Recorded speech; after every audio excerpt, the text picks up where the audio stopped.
Good morning, everybody. It is for them.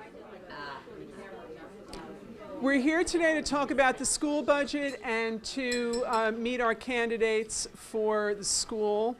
We have Ann LeBou here, and Stephen Warner is going to be here, not here yet, but I want to get started.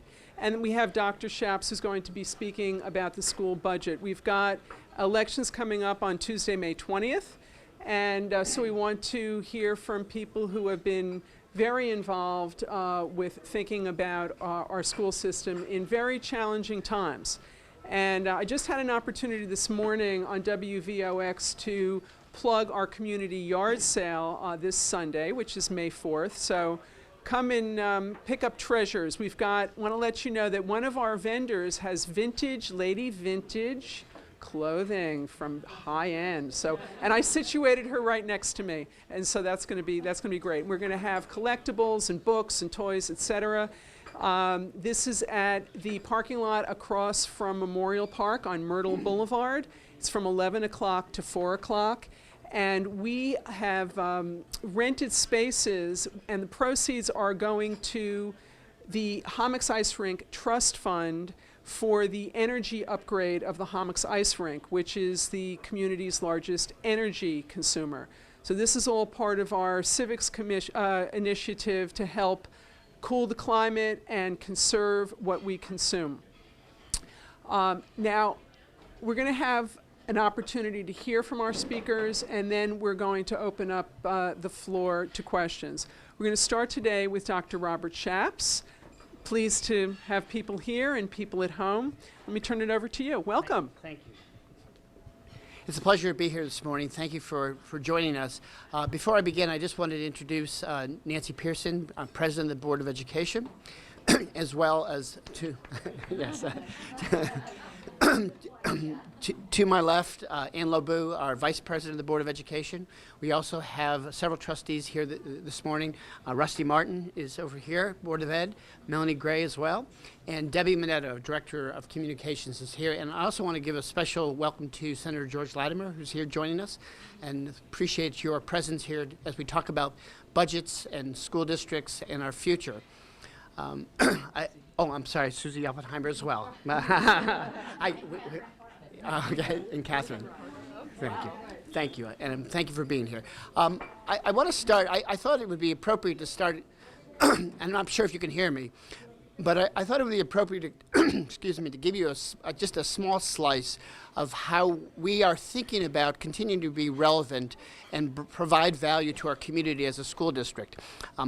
Several weeks ago, a number of students, a large contingent of students, traveled to Rochester to compete in the FBLA, Future Business Leaders Association of America, state-level competition. And what was exciting about this is for the first time, we had a number of students who are in our computer science classes work in collaboration with FBLA members to compete for both a web design and a gaming app competition. And so it was bringing together this idea of computer science, entrepreneurial spirit, with this idea of growing leaders for the future. And to no surprise, not only did the students win first place, and there are a large contingents going on to Nashville to compete against over 10,000 students nationwide, but the entire chapter of our Mamaroneck chapter became the chapter of the year, and our advisor was named really the state advisor of the year as well. And I bring that to your attention. Thank you. Okay, thank you. So that juxtapose that with two other just small samples of what's happening in our schools. We, at the same time, about 20 of our students arrived back from a 2-week excursion to China, where they had the opportunity to stay with host families, with students from our sister school in Shanghai, Experimental High School in Shanghai, China, to use their Mandarin language skills for a period of 5 days to kind of live in the environment of what is it like to go to a foreign country and to use your language skills and to navigate that world.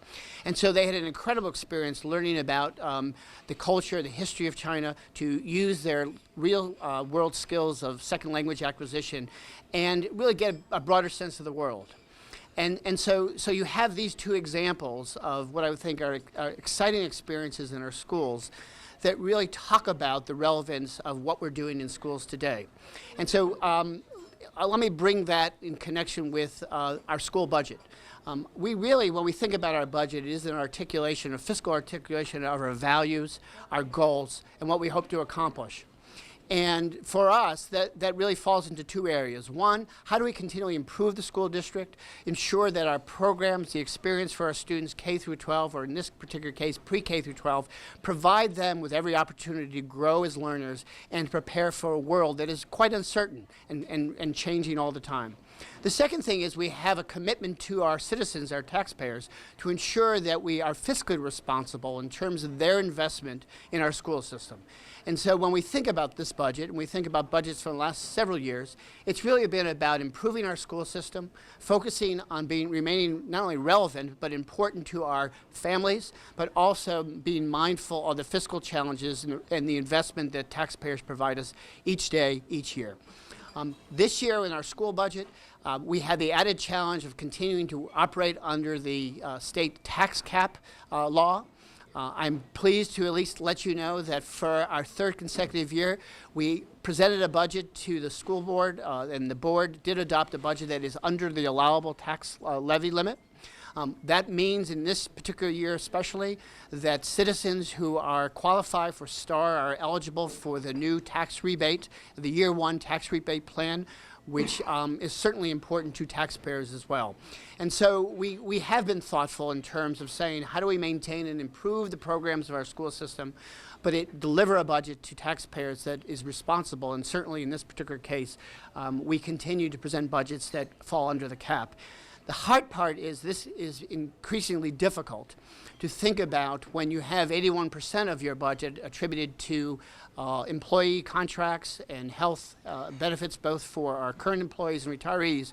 When those costs are growing at an extreme rate, how you can maintain a school budget and not touch program and experience of students when you are dealing and working against the cap, and that is a challenge.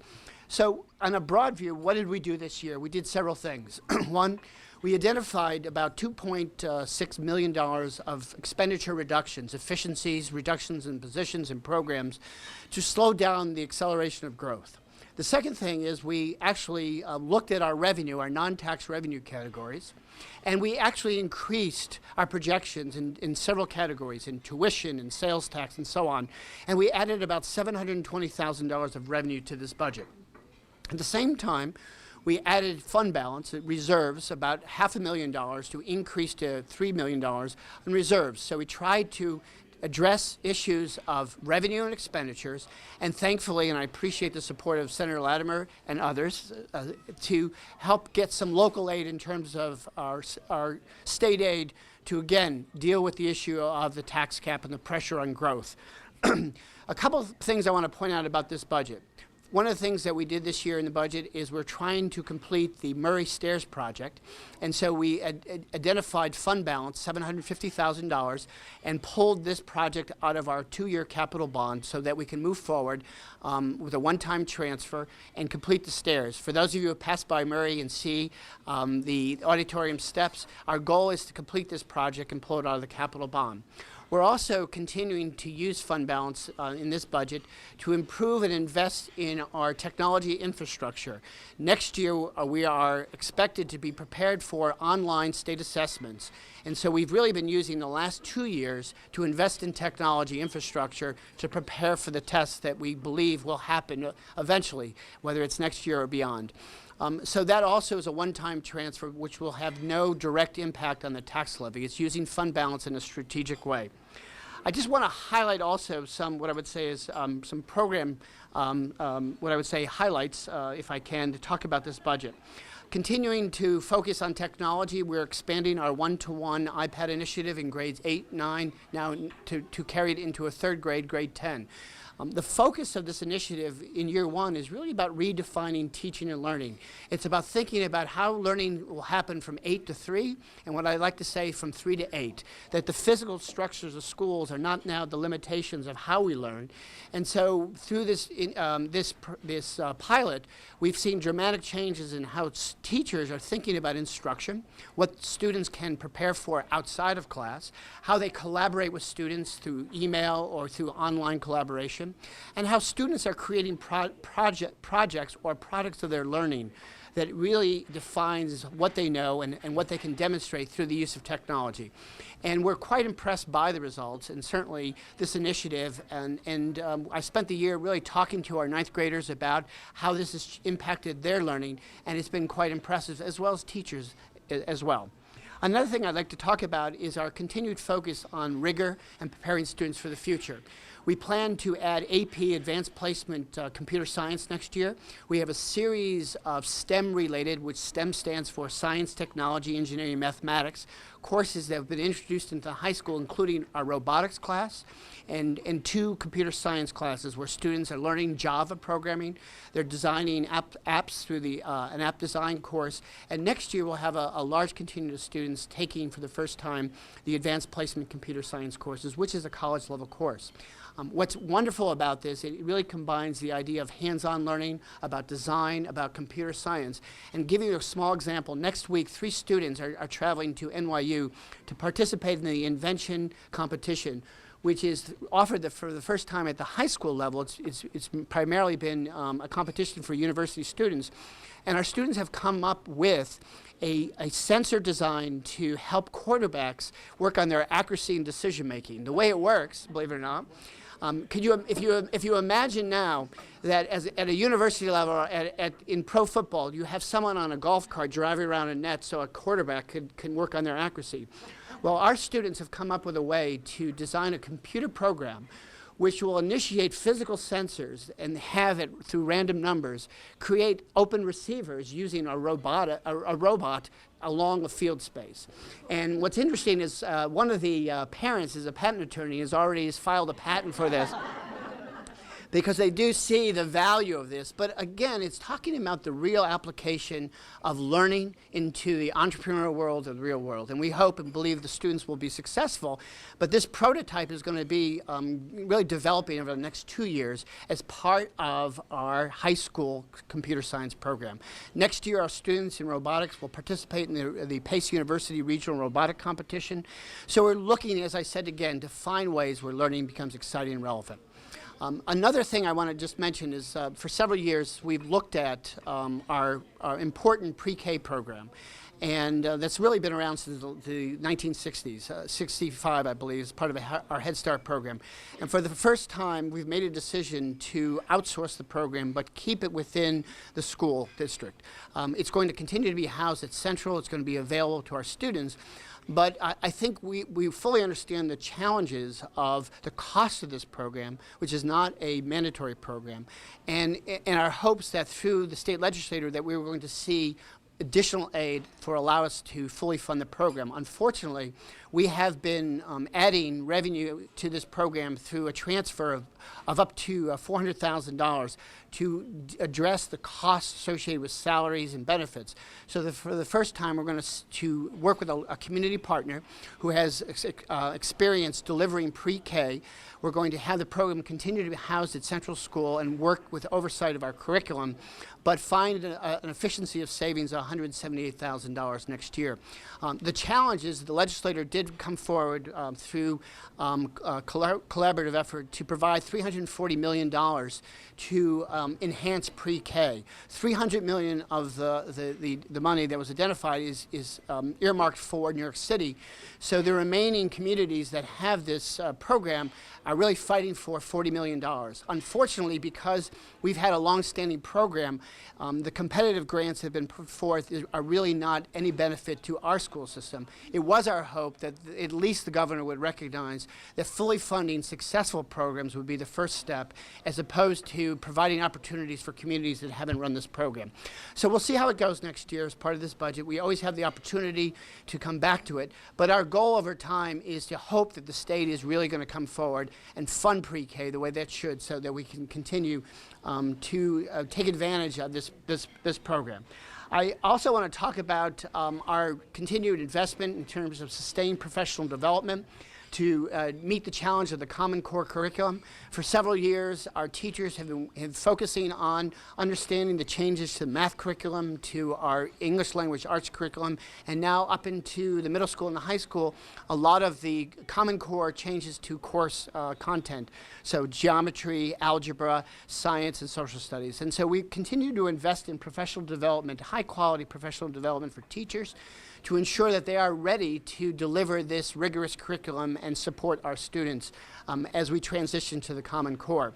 Our focus is on, in terms of what we value in our school district, is on creating opportunities for rigorous and relevant learning, but also authentic learning. And so this is not about teaching to the test. It's not about the assessment. It's about how do we prepare students as mathematicians to develop critical thinking and problem solving.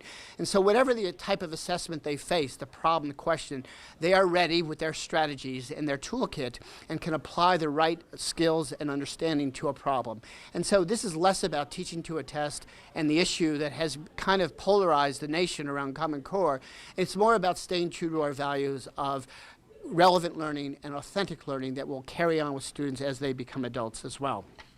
One other thing I'd like to just talk about, we're looking forward to introducing next year an authentic learning experience called a capstone project in both 5th grade and in the middle school. And a capstone project will allow students to kind of consider an essential question, something that may be a passion of theirs, something that may be attributed to our local community, and maybe a problem that needs to be solved, and allows them to learn how to do research, how to focus on inquiry, how to develop skills in writing and communication, and produce a culminating activity, whether it would be a TED Talk, a presentation, whether it would be a PowerPoint where they're sharing their ideas and learning to a community of teachers, to their classmates. The idea is, how do we get deep understanding and learning and promote this idea of inquiry at the early grades that will carry on into middle school and high school. So we look to a lot of you to be a part of this, either as judges, as audience participants, or mentors as students start to focus on deep understanding and deep learning as part of this. And so we're looking for all 5th graders to engage in this activity next year, and we're excited by this as well. So let me transition quickly to the actual numbers, because as much as we live in the world of numbers, I just want to give you a sense of the budget. Our budget that has been that will be put to the voters on May 20th calls for a $3.6 million increase over the current budget. We go from roughly $128 million to $131 million, $863,636 to be exact. It speaks to, I think, a 2.84% budget-to-budget increase. It allows for a tax levy increase of $2 million. So under the tax levy formula, we are allowed to grow with staying under the cap $2 million, which is really a 1.77 increase in tax levy over current tax levy overall. It translates to a $13.72 per 1,000 assessed value of a tax rate, which reflects a reduction by 2.8% in the tax rate from last year. It's the first time we've seen a reduction, I believe, in a while. So it actually is a reduction in the tax rate, and that's primarily caused by the reevaluation. I see Nancy's here, so thank you, and Steve Otis, Assemblyman Otis, is here as well. Thank you for joining us. Through the process of the reevaluation, we've seen a change in the total evaluation. The tax rate has come down, and in our case, it's now $13.72 per 1,000 for the average assessed home. As much as we're focusing on the numbers, what I do want to say, we believe this budget is fiscally responsible. We believe it speaks to our priority of maintaining and improving the schools. It addresses the needs of looking continually at reinventing ourselves through program choices and creating authentic and important learning opportunities for our students. I'm very proud of the school system and the support that we have from our community. I'm incredibly impressed by the quality of teachers we have, the staff, and our administrators. We continue to kind of face the challenges of really being fiscally responsible, but dealing with the pressures of expenditures like increase in health and increase in contract obligations that make it even more difficult each year. But when we find efficiencies, for example, while we move to a self-pay for our health insurance and are able to find a savings of $2 million, those large savings are becoming ever more difficult to find. And so through this budget, we've accumulated about $2 million of small savings and efficiencies, which will continue to be the strategy moving forward. The last thing I want to say is there's been a lot of attention brought to our change in our district transportation policy. I think it's safe to say for the last 4 years, the board and the administration has looked at transportation and really have put forth a number of areas of efficiencies through contracting out in terms of busing services to finding ways to have more efficient routes. And the recent change to our district transportation policy, which will provide close to $100,000 in savings, is another step in that way where we balance all the issues around access, safety, policy for all of our students, but do what we think is in the best interest of all our students. So in this particular case, about 60 students who are attending private and parochial schools may be impacted and change their bus service to private transportation. It's consistent with some of the experiences of our students for many years, and so we are going to continue to find ways to find efficiencies, but be mindful of the impact of our students and our families. And so unless you have any other questions, I want to say that we encourage you to vote on May 20th. And certainly if you have any questions about the budget, our priorities, and anything that comes to mind, please feel free to contact me, email, come by. But it's my pleasure to be here this morning. Thank you. I was remiss in not welcoming our elected officials, and I'm ashamed. But I also now want to welcome Catherine Parker and Steve Otis and Nancy Seligson. And I'd like to take questions, but what we want, well, we welcomed, we can do this again. We welcome George again, and we can welcome our people from the town, Susie Oppenheimer. And we will take questions afterward, but in the interest of time, would like to hear from Ann LeBeau. Is your schedule, you're okay, okay. And then from Steve Warner, and then we'll have an opportunity for questions. So let me turn this over to Ann. Thank you. Good morning, everyone. I am completely in awe of this audience. I think that, I've been a school board member for 3 years now. This is my first elected office, and if I'm reelected, that will be my second term, and hopefully my last time as an elected official. I think it's an awesome responsibility. I love what I do, but I'm really in awe of all the service that's been given by the people who are sitting in this room, whether elected or behind the scenes in our community. So I'm really grateful for what you do, and I hope that you can appreciate that I've had that same commitment to our community, and I'm really, it's from that commitment to our community that I decided to run for the school board the first time. I was also asked. That helps. I never envisioned myself as an elected official, and someone said, "Anna, I think you'd be a really good school board member. You're patient. You're thoughtful." And I said, "Oh, really? Okay." And I put myself forward. So it's been a great experience. It's a very stimulating and rewarding position. It's also challenging. I'm looking forward to continuing to build upon what I've learned as a school board member. There's a tremendous learning curve. I don't know if anyone other than our current school board members have served on the school board, but I'm in awe of everything that they've learned. Just a little bit of background on me. My family moved here in 2005. I have 2 stepsons who are adults, and I have a daughter who's in the 7th grade at the Hommocks. She went to Murray Avenue School and really flourished, both at Murray and at Hommocks. She's currently taking the math test, and I'm wishing her luck. I come out of the PTA environment, so when I went to join Murray, when my daughter joined Murray, I said I joined Murray. I joined Murray. I got involved as a vice president of communications, and then as a school board co-president, and just really loved being involved with the teachers and the principal and the parents in that school, and really from those relationships, that was really what propelled me onto the school board. I'm also participate with the Larchmont Mamaroneck Hunger Task Force, and I'm a member of a board in Long Island City of a settlement house, a big social services agency that's the largest provider of after-school services in Western Queens, serving about 1,000 students every day. So, I have some background that goes back about 20 years. So even before I had kids, I was interested in education. My professional background is in marketing and corporate communications. I worked until my daughter was born, and among the positions I've held, I was vice president of corporate communications at Goldman Sachs, which is where I think I developed my patience and my negotiating skills.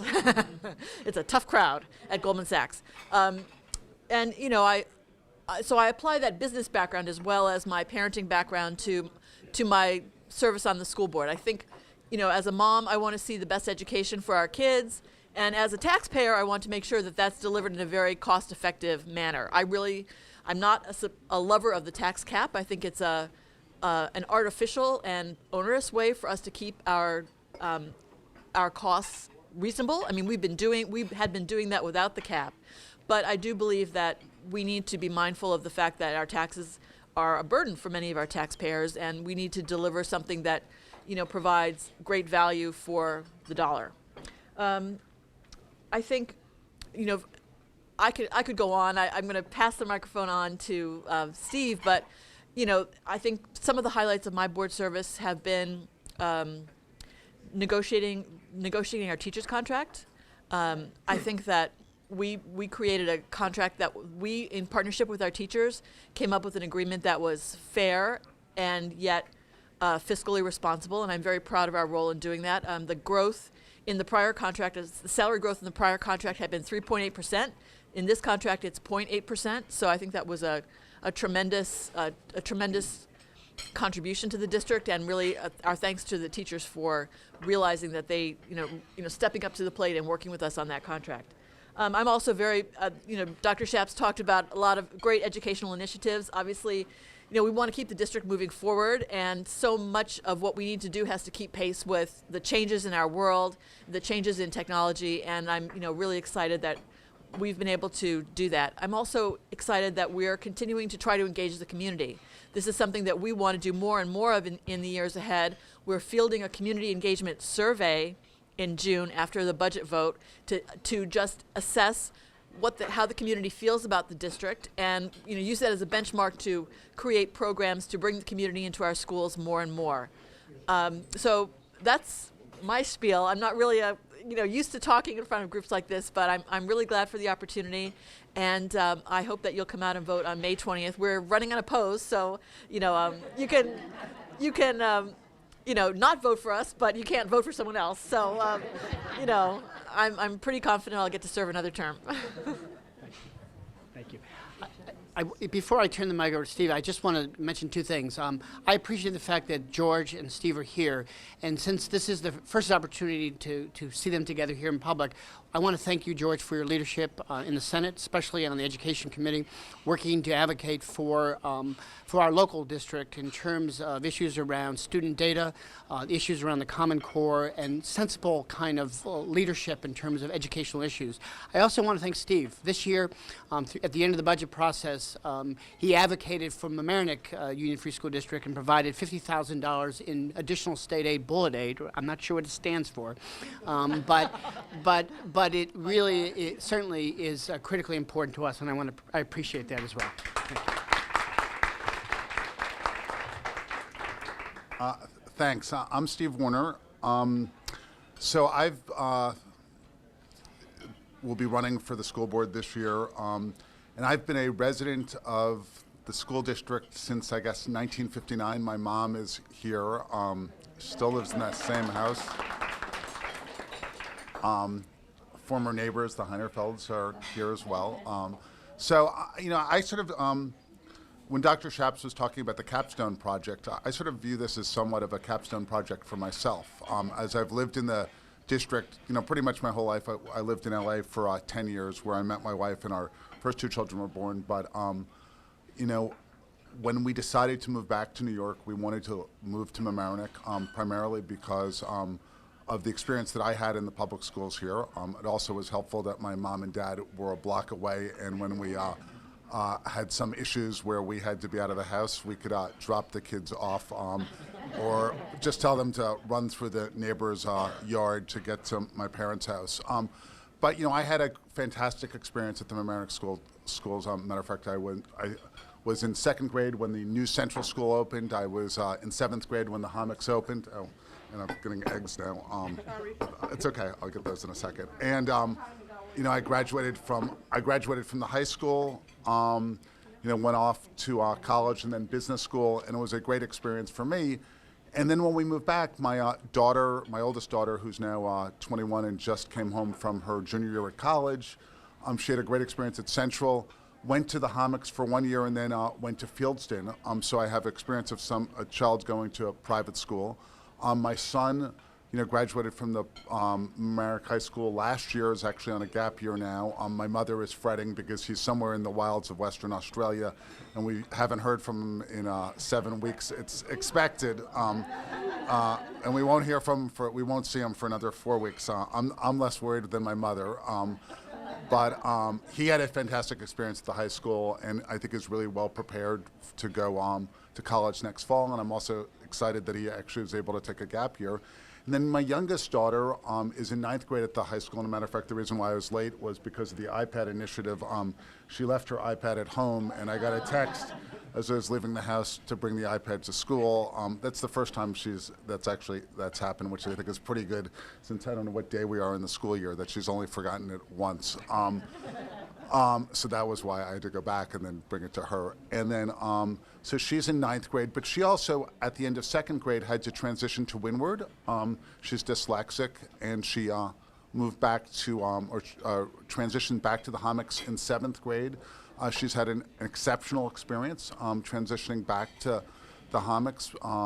It was a great opportunity for her, and she's now been fully mainstream, declassified, and is doing wonderfully in 9th grade at MHS. So part of my desire to serve on the school board was to give something back to the school district and to the community. And it's a lesson I certainly learned from my mom and my dad, who were and still are very involved in in the district. And so I am looking forward to that. Some of the things that I've done over the last few years is I've been on the Mamaroneck Library Board. Carolyn and I served on that. I actually have run for election now 3 times for the Mamaroneck Library. I think around 12 people vote for that, and I can guarantee you always run unopposed. But that's been a great experience for me, and I've been the treasurer for the last 5 years. And interestingly enough, the Mamaroneck Library had some pretty significant financial challenges as we renovated the library, and I had to deal with that and sort of had to help get us a path to sort of fiscal sanity. So that was an interesting experience for me. I served actually with my mother over the years on the Children's Museum of Manhattan, so I have a very healthy interest in what goes on with our kids. And I'm just looking forward to being a member of the school district for at least the school board for at least the next 3 years. My daughter is less looking forward to that, as I told her that I'll have an office in the high school. And I think she's already bummed out that I will be the one who will give her diploma when she graduates from the high school in 12th grade. But I think at the end of the day, she'll appreciate it over the next 3 years. So thanks. Before we turn over for questions, I'd like to ask George and Steve, since you've been so involved in the process, if you'd like to just come up and just make some remarks. Steve? Yeah. Thanks. Well, it's great to be here with all of you and with Bob. One of the most important jobs of a state legislator is to go to bat for the individual districts that we represent and understand the particular needs. And I came in and sat down with Bob to go over the budget stuff as we were going through the budget process this year. But as you all know, education issues are really at the forefront of issues in the state and the country right now. And George and I, and he will come up and speak as well, Common Core, the in-bloom issue, were things that we were able to address somewhat in the budget process this year, which is a positive thing. What's going on in schools, the over-reliance on testing, the things that you're concerned about are really things we spend a lot of time on in the state legislature. And the concern has always been, but especially with all these issues, that we have very good schools in Westchester County, and sometimes there are things that go on in the state and in the country to change schools and improve failing schools. And our job is to make sure that they don't wreck really successful school districts like Mamaroneck. So it's a heavy burden, it's a lot of work, and we really get under the hood and deal with the education policy people in Albany, try and go to bat. So that's really our mission. George is making his way up here, and he can also share, but we spent a lot of time on the Regents interviews this year. We will again next year. I hosted the forum down in Portchester on the Common Core things, and we had Commissioner King come in and take a beating from people from all over the county, but Mamaroneck people came and got their shots in.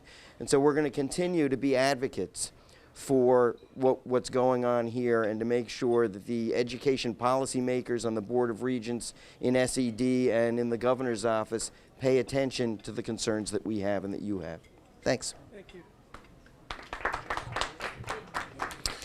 Thank you. I do want to recognize, as she's been recognized already, Senator Susie Oppenheimer, who for 28 years represented this community and other communities, and nobody else in the world understands how hard she works except for the person who now has to fill her shoes with my oversized feet. But the bottom line is that she also had responsibility in the Democratic Conference for Education Issues, and it set a path of leadership that I'm happy to follow. So Susie, tremendous work that you did over many years. Just building off of what Steve said, and I think the real purpose of today's opportunity to listen to the local budget issues here in Mamaroneck, and then to see the candidates who are running for school boards, the overarching issue to me is local control of our schools.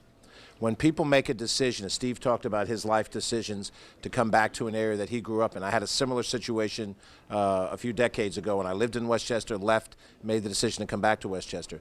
One of the single biggest reasons why people live where we live is because of the quality of the education that our children are going to get. And whether it's your son or my daughter or any other children of us around the table in this room, our children are the most important thing to us, more important than our car, our house, our career, anything else. We want our children to have the best possible life. And the best way to have attention to that in education are educational systems where we feel as parents we have input into it, and as taxpayers that we know how our money is being spent.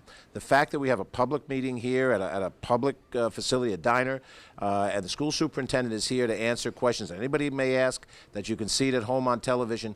This isn't the way it works in certain other areas. And this is what Steve and myself and Susie and others have fought for, that the decisions that affect your children and your life are made by school board trustees that live in your community, understand your community, bring different expertise to the table, and they're not made by bureaucrats on Washington Street in Albany, that they set how many tests, that they set what a teacher has to do and how. And the final proof of the pudding, Steve made this point, and it bears repetition. In Mamaroneck, that process has worked. It has worked over an extended number of years. It has worked by any metric that you want to apply to this district. There are challenges in every district. The cost of education is a legitimate issue. If there is a problem with cost of education, it's because the state hasn't been a good enough partner financially with school districts. But in a community like Larchmont and Mamaroneck, we are fighting against taking authority away from the local government and putting it in the hands of the state, where they don't understand the nuances of the Mamaroneck district. I think you've seen by Dr. Schaap's explanation of the budget, by both Ann and Steve and their grasp of the issues, and other colleagues here, that you have a much better chance to get the school district you want if the people making those decisions are down the block and around the corner. That's what we're fighting for in Albany, and we hope we'll be successful on that. Thank you. I want to put a plug in here for the League of Women Voters. This is why an organization like the League of Women Voters is so important, because if we don't have the opportunity to sit around a table and have George Latimer and have Steve Otis and Nancy Seligson and all the other distinguished people who have been committed to this community in one room, we miss out on an opportunity to be able to create the education system or whatever system we're looking for And we need your membership. We need people to be involved. I'm going to be stepping down as president soon. We want other people to join the board. I'm very proud to be a part of this community. It's a wonderful, wonderful community. Now, ask those challenging questions. Who wants to go first? Anybody? I just wanted to question what you said, Bob. Speak into the microphone. Well, I have tons of questions, but just wanted to clarify something. You said that everybody gets an iPad at grades Grade 8 and 9 right now, but next year we're expanded to 8, 9, 8, 9, and 10. That's absolutely amazing. Congratulations. That is recognizing the world we're going to be living in. If I could just say, thank you for that. One of the things I want to point out is, first of all, it is cost effective. The initiative, which really allows a student to have use technology every day in every class, comes out to about 77 cents per day per student. So it's less than a cup of coffee, so to speak. What it allows for is students to access, all students, and we talk about equity of opportunity to learn, all students, whether they have the internet at home or not, the opportunity to access resources for school in and out of school. We talk about making our students' backs lighter, so to speak, without carrying textbooks that once they're printed become obsolete, where students have access to materials and resources for all their classes, and really changing the shape of learning. So we're very excited by this, the one-to-one initiative. But I want to stress this is about redefining teaching. It's not giving students technology for technology's sake. It's really thinking differently about classroom instruction and how kids learn and how we communicate between adults and students. So it's been very positive, and we're excited by what we see so far. And we're hopefully going to expand it as well. I'm going to take another opportunity. Over the last couple of years, while the League of Women Voters has had its Community Conservation Civics Initiative, I've been looking at where we can conserve the most and how that can relate to the school system. Among us, we throw away 2/3 of a pound of food per person per day. That amounts to, I think for a family of 4, approximately $2,075 a year. But more importantly, when we purchase the food, we pay for it, and then when we send it to landfills, we pay for it again. It's in our budget if it's going to be part of our taxes. Food waste is one of the largest components of solid waste. It is the largest component coming out of restaurants and homes. I've spoken to Dr. Shaps about what we could do in the school system to teach our children to be more conservation-minded. And there are food composters that are available. They come in a couple of sizes. One, I think, is in the 20,000s. One's maybe 45,000. And I've been working with somebody who actually has, it's called the Rocket Composter. By the way, one of my nicknames in college was Rocket, so I really kind of like this thing. But it would provide a tremendous opportunity for our students, and we need to raise the money for it, which is why I'm hoping that there are people at home, and it's an initiative that we can think about over the next year. I mean, think about this. There's a garden at the middle school, and the children could, with their, only certain waste can go in, you know, the vegetables and that kind of thing, not meat and other things, but it could reduce the budget of what gets tossed. But also, our students could understand the life cycle of you know, the food, and the food can turn into the composting, and the composting can raise more food, and at the same time, they can appreciate meal size. Obviously, I don't really think that we have a weight problem in this community. I haven't really noticed that, but obviously, health is a very important thing in this country, and we need to be raising children who are healthy and have exercise and understand that corn doesn't come out of cans, et cetera, et cetera. So I am hoping that in the next year we'll be able to work with maybe grant writers, et cetera, to be able to bring this dream to fruition. Thank you. Yes? I just wanted to say, thank you. Several of us had the pleasure, we're in the process of doing our annual school visits to the various schools, and we were at Mamaroneck Avenue earlier this week. They actually have a garden club and a Green Tigers Club, and together they are working to compost their leftover food in the cafeteria. So it is getting started, which is very exciting. Oh, they also are A couple of kids got interested in the idea of leftover Crayola markers and how long they sit in the landfill, these plastic things. And so they have gotten their class involved and the school involved and are getting ready to reach out to other elementary schools. There's a program where Crayola will take these back, and they're, I think, melted down and vaporized and condensed and become some sort of liquid fuel. So pretty cool stuff our kids are doing. That is excellent. I'm going to bring this over to Catherine. Catherine Parker came to an event last night that I had the opportunity to speak at, and it would be available on television, so I'm going to put a plug in for that. Israel in White Plains had a program on hydraulic fracturing. We had Al Appleton, who's the former commissioner of the DEP, and Sheila Buskin, who is a physician, Jeanette Barth, who's an economist, and myself speaking on the impacts of hydraulic fracturing on property ownership, risk allocation, and the impact on the secondary mortgage market. Catherine was there, and I want to know, was recognized as already being a champion in the legislature at the county level on environment. So we're very grateful for your presence and for your input. And I'll get the link for this. I think it's worth watching the show. The speakers were really quite excellent. Thank you, Beth. By the way, you did an excellent job last night, and everybody should watch that video because it was really, really informative.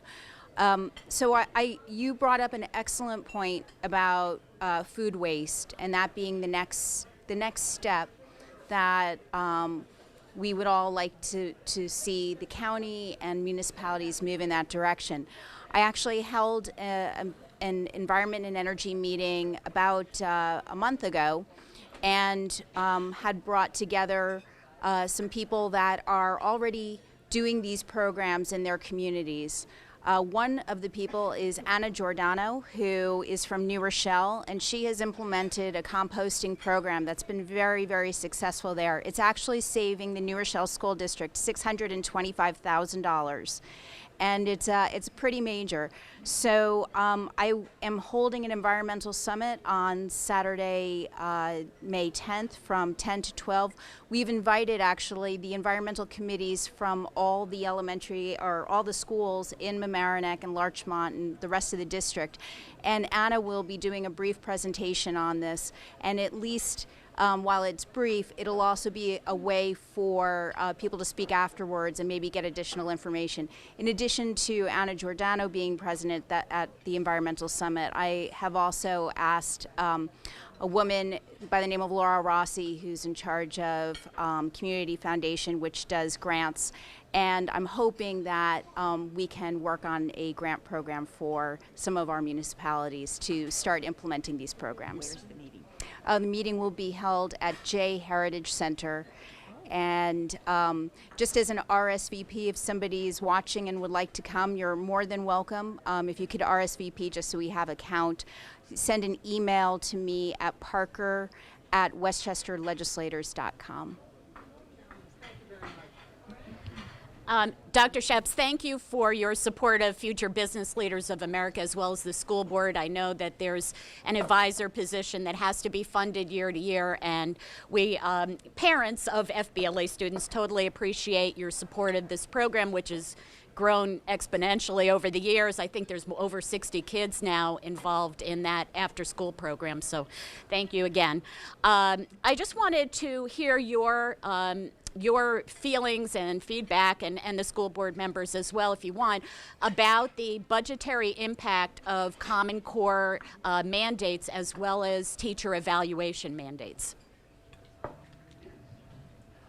Thank you. So thank you. I'll try to address both points. I think the challenge in terms of the transition to the Common Core, it's twofold when it comes to the costs associated with implementation. The first are our materials. We, this year, for the first time, expended $140,000 of additional funds to publish our student math workbooks. for the Common Core. And so there was an example where with this change, the mandative change, there was not support in terms of additional revenue to address unforeseen expenditures. A second example is we have a wonderful start to our dual language program in kindergarten. And so we did not have any support by the State Department of Education to find materials in Spanish for our kindergarten students. So we actually translated all those materials and published the materials in Spanish, which now we have many calls from area districts who have a dual language program who'd like to actually purchase our materials based on the quality of it. But again, as an example of there hasn't been the thinking about how our local districts impacted by this change. The second point has to do with investment in teacher learning. We have been, I believe, on the forefront in terms of thinking about the changes to mathematics instruction and using manipulatives to make physical representations of math concepts. It comes at a cost. That is this idea of sustained professional development to teachers and to ensure that they really understand the math that they're delivering to students. And so it is, for us, a commitment to increase the amount of money we set aside each year for quality professional development. And so that is a second added cost that is really not being considered by the state. I think the third is the impact of the assessments in terms of the cost associated with kind of the state assessments and this focus on testing. But let me transition to teacher evaluation and principal evaluation. We have really, at the local level, and I think our elected officials pointed out, have a clear sense of what quality looks like for instruction.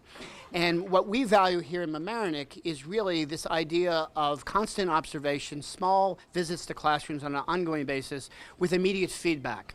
And we think that is the formula to help teachers grow and really have what I would say is important conversations about teaching and learning. Unfortunately, through the new APPR, which is our professional evaluation system, there's a strong emphasis on testing as a component of performance. And what we believe in terms of is the right kind of point of emphasis is, again, this idea of ongoing observations. Last year in our schools, I and our fellow administrators completed over 3,600 observations of teachers in classrooms. That is, each day we are in classrooms looking at instruction and providing teachers with immediate feedback.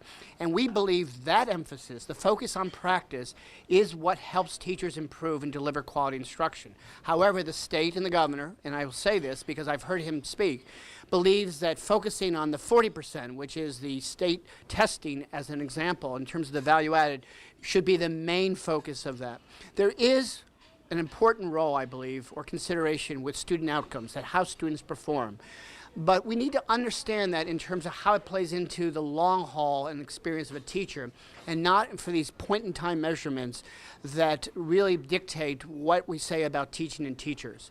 And so what I would say is that the biggest disappointment is, one, superintendents have not really been at the table to talk about what are the best practices in evaluation that actually help teachers.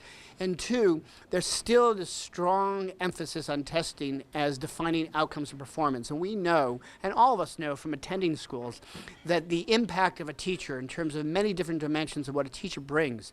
Obviously, it's about teaching and learning and demonstration of student learning, but we believe that through a quality observation process, you can really name, identify, and address and speak to what good teaching looks like. And so it has come at a cost, only because we have been forced to spend more money on complying with this new APPR plan. I will say, where we are different from most districts in the state, the emphasis on pre-testing and added buying third-party exams from a lot of these commercial producers of assessments has not hit Mamaroneck. We are focusing on our historical data of student performance to predict future performance to comply with this. And we've got a lot of attention around the state about our ability to kind of use prior performance to predict future performance and not subject our students to what I would say is just more testing for the sake of testing. And we found that it has really worked well, and it meets the letter of the law in terms of compliance, but it does not put more tests in front of students just for the sake of compliance. So we're very proud of that.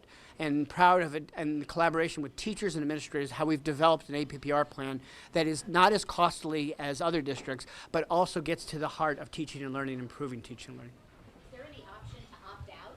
I mean, could you opt out of any of these mandates? There is no option to opt out. So what we've tried to say is, how do we stay true to our values, and how do we minimize the impact of compliance around this issue? Yes, Russ? Bob, I don't think my feeling is the problem is not the core itself. I think for many, many years we felt in this country that there ought to be sort of a core, and I've been in higher education all my life, and we've gotten lots of students coming to college not prepared with basic stuff like writing and whatever. So the core, and there's a lot of flexibility in how you do the core, that's not the issue. I think the issue are some of the things Bob mentioned, but I think the core itself, the idea that we're preparing our students with this core education is a good idea. Can I take it? Thank you. That's my bill, the core.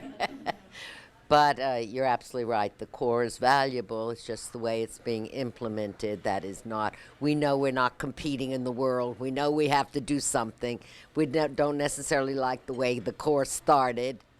Terrible. But the core is important. My question is just following up on an environmental discussion we were having. And that is about 3 or 4 years ago, I remember in the Mamaroneck Avenue School, Hart came in and was giving instruction. The children had decided to do a recycling of white paper. I'm wondering, have we been doing that in the other schools as well? Thank you. We have mandatory recycling. If you visit all our schools, we separate out all paper and have continued to do that, and students are very aware, as well as the adults. I will say, I can say at Chatsworth 2 years ago was interesting because the students had a presentation on carbon footprint.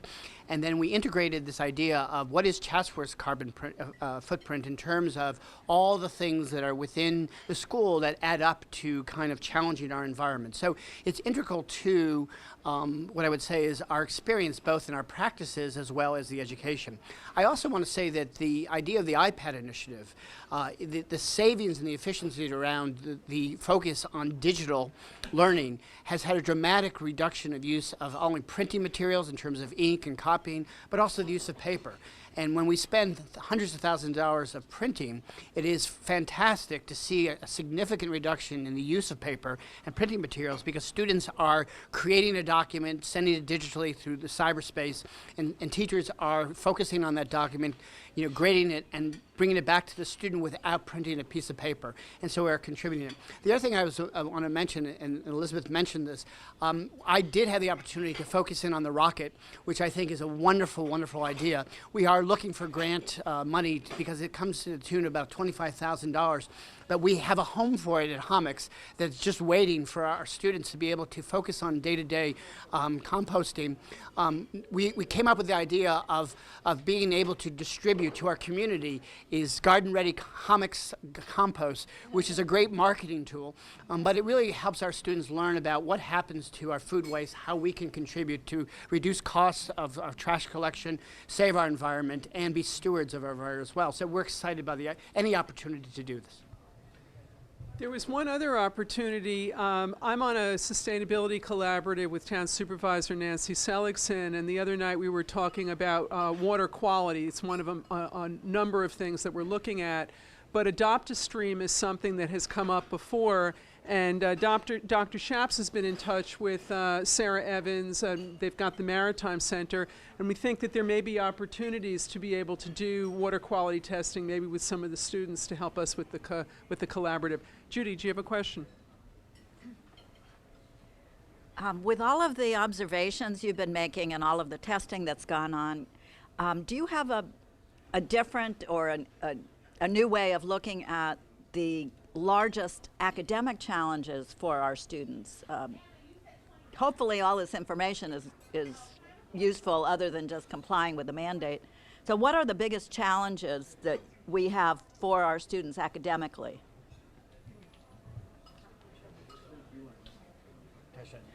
I would say, first of all, in terms of the first part, it begins with this idea of what are the skills, knowledge, and abilities that we want students to achieve in terms of accomplish that have value as they continue on as learners. So it's a combination of thinking what are the skills and that they're going to bring to their continued learning into college and beyond that will be applicable to a very rapidly changing world that we couldn't define what these jobs and responsibilities will be going forward. So what are these core essential skills and abilities? So it's detailed understanding of particular content like mathematics, the ability to communicate in different forums and venues, the ability to collaborate and work with fellow students or fellow coworkers in something, and to be able to use technology across the divide. So we think about how people work now and their job responsibilities and their ability to succeed in this world marketplace. And so that has to be in our thinking in terms of how learning is taking place in our schools. I think the second thing we know is that we are ensuring that our students are able to communicate, think critically, problem solve, and how does that translate to what I would say is the understanding of writing, the understanding of reading and thinking, literacy. There's been a huge shift to nonfiction text as part of the Common Core. We believe that's important. One of the things we do is we really sit down with our graduates when they come back from a college visit or a break, and we ask them what has helped you as a graduate of Mamaroneck in preparing for your next step in your educational journey. And so we're hearing a lot about how participation in our original science research program, the ability to kind of become an expert in an area of research, has translated well into college and university, where they are faced with reading a lot of journals and have to kind of drill down to important points. Or they have to present in front of their peers and professor as well. And so it's how do we understand the outcomes of learning and make sure that that's happening in the elementary, middle, and high school as well, and not ignore the basics. We want them to understand what it is to fail at something and get up and kind of dust themselves off and continue on. We know that those kind of qualities and characteristics are lifelong important skills that we want to instill in all of our students. And I think it's happening despite the Common Core and all of this. It really is about authentic learning. I don't know if you want to. I want to add something to that. Sure. I'm going to answer the question in a different way. One of the projects we're in the midst of right now is what we're calling our data dashboard. So we're planning to take the voluminous amounts of data that we collect, not just from the standardized tests, but from assessments and other tools that we use in the classroom, distill that down and publish it for the community to see, so that the community can also, through a web-based interface, can also have a chance to observe the progress that we're making in the school or not. And I think that one area, the data does enable us to identify areas in which we have to work harder. I think that we still have an achievement gap between our Caucasian and our minority students that the data brings focus to, issues like that are really informed by the data that we collect. But we are planning to publish data perhaps as soon as this summer, maybe the fall. It's a lot of work, but we want to use data to make ourselves accountable to the community and also to tell the community about the good work that's going on. And if I can just add to that, in terms of the achievement gap that Ann mentioned, I'm proud to say that we have seen over the last 4 years a significant increase in our performance of our minority students in terms of graduation rates, as it's compared not only to the state but the United States. Our focus is to ensure that every student succeeds, and so as we recognize the challenges around the achievement gap, we're trying to do everything we can to find ways to ensure that students succeed. I think a prime example is our focus this year on dual language. The research on dual language in terms of the impact on having students become bilingual, in terms of the overall impact of their performance academically in all subject areas is very powerful. And we're starting to see the results as we have kindergarten students who are now really learning about mathematics in both Spanish and English, learning about all subjects, and you can see day to day the changes and the excitement around learning. So we're open to different kind of creative options to help close the achievement gap, which we know is a fundamental challenge in our school district, but I'm proud to say we've made incredible strides. On each year it continues to be our focus. Thank you. I would like to just, in reference to this last issue, I so often hear, because I've been in the community quite a few years, the stress issue for those who would not be going on to college, when we have dropped the old-fashioned shop, I use old-fashioned, home ec, the kinds of programs for the students who would not be on the college track. I know you do some internship type things. We had a wonderful program, possibly through the league, a couple of years ago about that. Could you just reference that a little? I do hear this a lot in the community there, and I'm so glad you're doing what you're doing for the minority students. But that's an issue. Sure, I can wrap up or at least touch on two initiatives. One, as you mentioned, we did start 2 years ago at the high school an internship program for our seniors, and it's really giving students a real opportunity to go out into the broader world and to learn about different various business opportunities and experiences that may shape their thinking about their own careers moving forward. At the same time, we continue to support our OCED programs, occupational education, in a number of different areas where students can focus in a scope and sequence of courses and to gain some experience, whether it's culinary arts, whether it's automotive technology, and so on, and helping students, carpentry, make decisions that are not necessarily about directly about college, but more about into the workforce. And I think that's critically important. And also through our Apple program, which is a school within a school, all of our students spend a semester doing an internship, again, trying to focus on career ideas. And it is critically important to think just beyond college and the world of college as well. So I have to say is we have a large percentage of our high school graduates who their chief plan is to continue their education in some form, and we know that's critically important. But we do want to find opportunities for all students to be successful outside of school. So my son last year actually did the internship program. I think there was around 40 or 50 kids who did it, and he's a voracious reader, was very interested in going into learning more about publishing. He ended up getting an internship, I think at Knopf Publishing. It was a fantastic experience for him. He ended up at the end of it realizing that this was something that he probably doesn't want to pursue. But I think that's as important as learning what you do want to pursue. And the fact of the matter was it was incredibly well organized by the high school.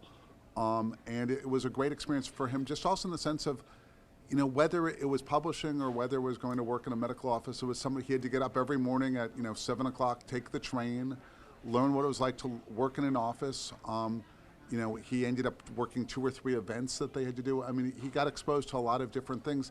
And I think that's, the opportunities that the high school does. I think what you're hoping to do in 8th grade, what you're hoping to do in 5th grade, these are all great experiences that kids will, over time, look back on and you reflect really fondly about what they learned from the Mamaroneck schools that I don't think many other schools at this point are giving them the same opportunities. Well, I want to thank you all for coming. I just have a couple of announcements. Again, we've got our community yard sale on Sunday, May 4th, and we're going to think positively that the weather is going to hold out. And very pleased to say that we're going to have Lawrence Otis Graham as the speaker at our annual meeting this year. Now, many of you know him as the political commentator on Channel 12. I know him as one of my very closest friends. I met him at Weil, Gotshal & Manges in the 80s when he came through my real estate department as a summer associate. He is an accomplished author, and he has written on issues affecting Afro-Americans in the workplace, and he's written on a number of minority issues. We don't know exactly what he's going to speak about yet. It's not going to be on a sort of partisan basis, so I want to be very clear about that since we're a nonpartisan organization. But he really is a brilliant individual who has, I would say, furthered for Afro-Americans their opportunities that many of us are not aware of. I just want to mention, some people may remember, New York Magazine in the early 90s, there was somebody on the cover of New York Magazine who went into Greenwich Country Club because at the time that happened to be Larry Graham. He was writing a book on the best companies for minorities to work at. And they were finding that they couldn't get any opportunities because they weren't in the country clubs able to do the business, which is what happens. This is where the business happens. It happens over golf games, et cetera. And he had been at Princeton. He had been Princeton with Michelle Obama. He went to Harvard Law School, and he was impersonating a college student from Tufts University. And he was a busboy, and he was able to get the inside scoop on what it was like. And as a result of actually opening up the doors of what goes on, and these are very difficult issues that we continue to struggle with today, he was able to advance opportunities for people. And today, I think the next generation is able to benefit. We have conversations today that a generation ago we wouldn't have even dreamed of. I don't know exactly what Larry's going to talk about, but I think it will be perhaps something around the issues that are coming up today that may be dealing with race relations. Yes? The date of the meeting is June 12th. It's at 7 o'clock. And we'll let you know about the location. It'll be on our website, and will also be in our emails. Is there another announcement that you want to make? On June 12th? Oh, okay. All right. Well, we may have to figure that one out. That's one of the challenges in the community of scheduling things. All right, I want to thank you all. A wealth of opportunities. Dr. Shaps and Ann and Steve, thank you so much for coming. Best wishes in your new positions. And obviously, there's a lot going on to make the school happen. I want to thank all the people from the school board and in the school, Debbie Mineta and Nancy Pearson, for being here today. Thank you so much.